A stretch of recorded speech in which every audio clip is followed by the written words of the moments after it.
Oke, em, jadi teman-teman, hari ini adalah hari terakhir rangkaian KTT ASEAN, dan pada hari ini Pak Wapres menghadiri 3 pertemuan.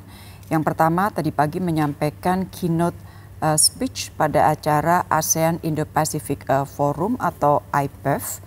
Sebagaimana yang saya sampaikan pada saat kita bertemu di hari pertama, IPEF yang saat ini dilakukan adalah IPEF yang kedua, dan ini merupakan salah satu dari implementasi ASEAN Outlook of the Indo-Pacific. Yang kedua, Pak Wapres hadir dan berbicara di dalam pertemuan East Asia Summit, dan yang ketiga dan yang terakhir adalah hadir di dalam pertemuan ASEAN dengan PBB, ASEAN UN. Tadi pagi ada 2 conflicting acara pada saat Pak Wapres ke IPEF. Sebenarnya ada ASEAN US, sehingga saya yang mewakili Indonesia di KTT ASEAN US. Jadi sekarang saya ingin mulai di IPEF apa saja yang disampaikan oleh Pak Wapres. Di dalam pertemuan di IPEF, keynote speech, Pak Wapres menyampaikan bahwa Indo-Pasifik memiliki posisi yang sangat strategis. Indo-Pasifik menyumbang 60% dari PDB dunia dan hampir setengah total perdagangan global terpusat pada kawasan ini. Pak Wapres menekankan yang pertama, peran ASEAN dinilai sangat besar dalam menjaga stabilitas dan perdamaian. Dan ASEAN ini dinilai oleh Pak Wapres terbukti tangguh dan adaptif di tengah ketidakpastian ekonomi. Disitulah Pak Wapres kemudian mengeluarkan data bahwa perdagangan intra ASEAN mencapai 3,5 triliun US dollar, yang ini melampaui perdagangan di masa pra-pandemi. Jadi sudah pulih dan melampaui masa pra-pandemi.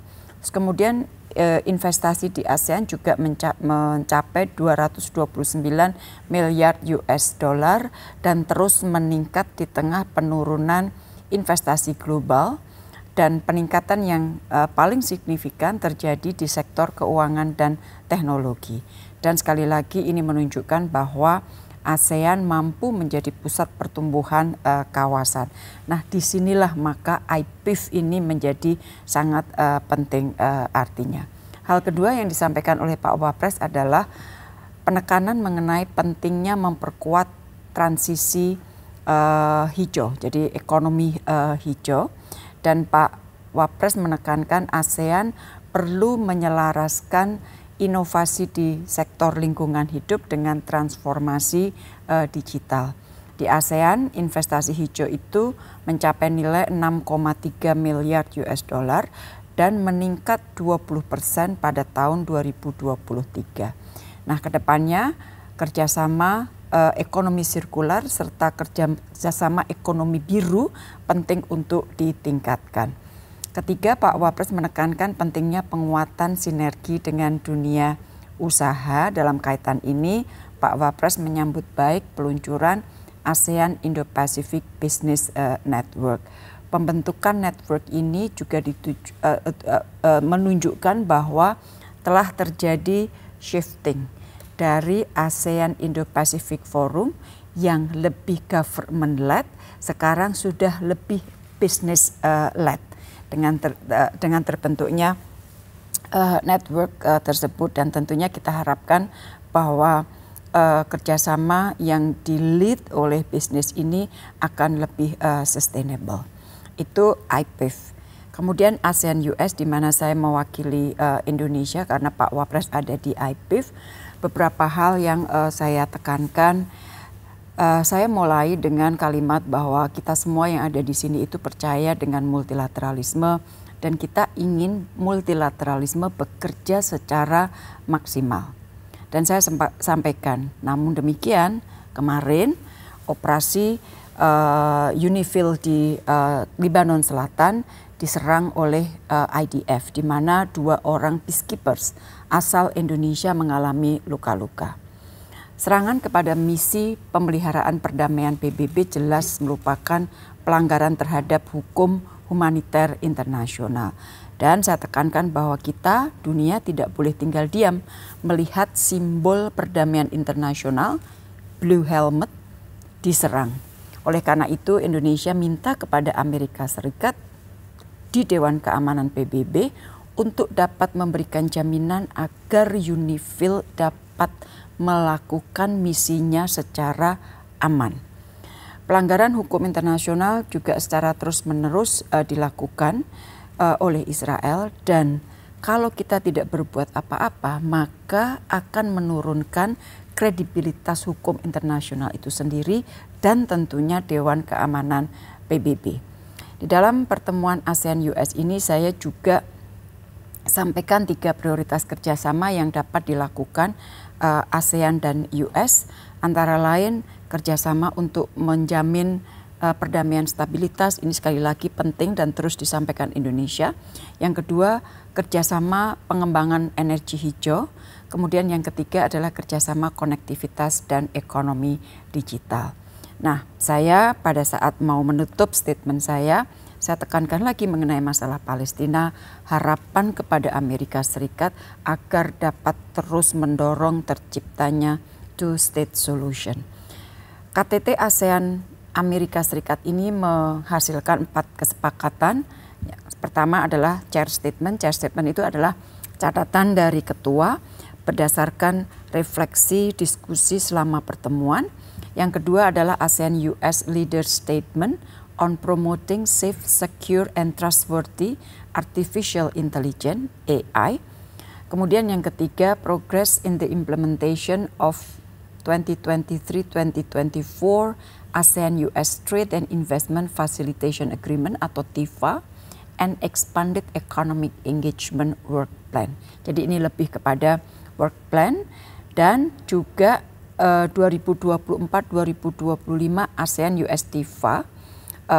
Jadi ada dua progres, yaitu yang 2023-2024 dan 2024-2025. Jadi kita melihat progres implementasi dari TIFA tersebut. Pertemuan ketiga mengenai EAS. Nah, di dalam pertemuan EAS ini Pak Wapres menyampaikan bahwa saat ini kita melihat adanya defisit kepercayaan, dan jika tidak diatasi maka masa depan dunia termasuk pencapaian SDGs hanya akan menjadi impian. Dan Pak Wapres menekankan bahwa semua kita memiliki tanggung jawab yang sama untuk dapat menciptakan ruang perdamaian, ruang kolaborasi, dan ruang saling percaya. 3 langkah konkret yang perlu diambil oleh EAS menurut Pak Wapres. Pertama, Pak Wapres kembali menyampaikan mengenai isu Palestina. Beliau menekankan jangan tebang pilih dalam pelaksanaan hukum internasional. Wapres juga mendesak negara yang belum mengakui Palestina untuk segera melakukannya. Dan Pak Wapres juga menekankan pentingnya implementasi resolusi ES 10/24. Ini adalah resolusi yang mengenai tanggapan hukum dari ICJ yang antara lain mengatakan bahwa keberadaan Israel di Palestina itu sifatnya adalah ilegal. Hal kedua yang disampaikan oleh Pak Wapres adalah bahwa EAS harus menjadi medium peningkatan rasa saling percaya, dan EAS harus dapat menjadi ajang dialog agar kesalahpahaman dapat dikurangi, ketegangan dapat diturunkan. Hal yang ketiga, EAS juga dapat digunakan untuk membangun kerjasama ekonomi inklusif, dan Wapres menyinggung mengenai potensi strategis kerjasama di bidang produk halal. Teman-teman, untuk East Asia Summit per detik ini, informasi dari para negosiator mengatakan tidak tercapai kesepakatan untuk mengeluarkan joint statement. Jadi tidak ada joint statement hasil dari East Asia Summit, dan hasilnya hanya akan berupa chair statement yang berisi pandangan ketua ASEAN atas isu-isu yang dibahas. Pertemuan terakhir ASEAN UN, Pak Wapres menyampaikan selamat kepada Sekjen karena baru-baru ini di bulan September kemarin berhasil menyelenggarakan Summit of the Future dan menghasilkan Pact for the Future atau PAC nyata untuk masa depan. Keberhasilan penyelenggaraan summit dan hasilnya fakta ini memberikan harapan akan multilateralisme dan harapan manfaatnya terutama untuk generasi muda. Nah, di dalam pertemuan ASEAN-UN, Pak Wapres mengatakan multilateralisme, semangat kolaborasi, penghormatan terhadap hukum internasional mengalami ancaman yang sangat besar. Salah satu contohnya adalah apa yang dialami oleh Palestina. Jadi apa yang terjadi di Ukraina, Gaza, tepi barat, kemudian di Libanon, ini merupakan contoh-contoh tantangan terhadap multilateralisme dan hukum internasional.